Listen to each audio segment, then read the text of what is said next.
Mainit agad ang naging banggaan sa investigasyon ng House Infrastructure Committee sa kontrobersyal na flood control projects. Nagmosyon ng isang kongresista na ipatawag sina Congressman Zaldico at dating Senator Grace Poe pero may mga tumutol. Nagbabalik si Marian Enriquez.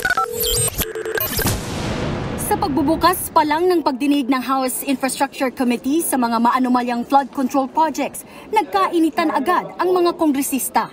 Nagmosyon kasi si Senior Deputy Minority Leader at Caloocan Representative Edgar Erice na imbitahan sina dating House Appropriations Chairman Zaldico at dating Senate Finance Committee Chairman Grace Poe. Silang dalawa ang in charge sa Bicameral Conference Committee para sa 2025 National Budget na nabistong nagkaroon umano ng insertions. Katunayan, 900 billion pesos lang ang itinoka para sa Department of Public Works and Highways base sa National Expenditure Program o yung budget proposal. Pero pagkadaan nito sa Kongreso at pagkaapruba ng Pangulo, lumobo ang budget ng DPWH sa higit 1 trilyong piso. Isa ito sa tinitignan ng komite na ugat kaya bumabaha ngayon ng mga ghost flood control projects. Sapagkat yung mismong pagpoproseso ng mga insertions na ito ay nanggaling sa kanilang mga tanggapan. 2025 budget is the most corrupt budget. Hanggang ngayon, wala akong narinig na denial man lang sa previous chairman o sa previous members ng committee. Pero may mga tutol na ipatawag sina Ko at Poe.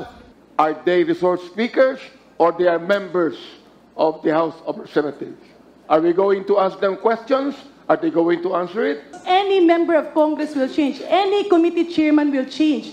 But if the root of the cause of all of this will not be nipped, paulit-ulit pa rin itong mangyayari.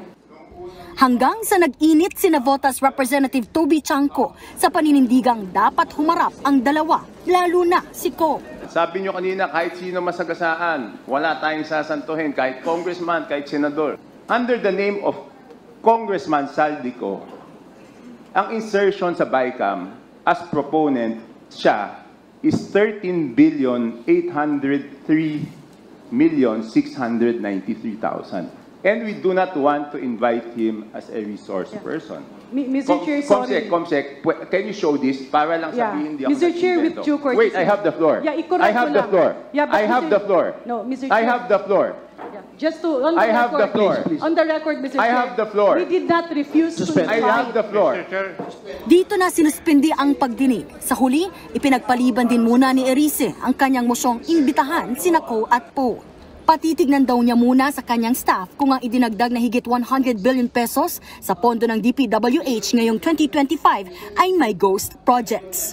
Nagbabalita mula sa Frontline, Marian Enriquez. News 5.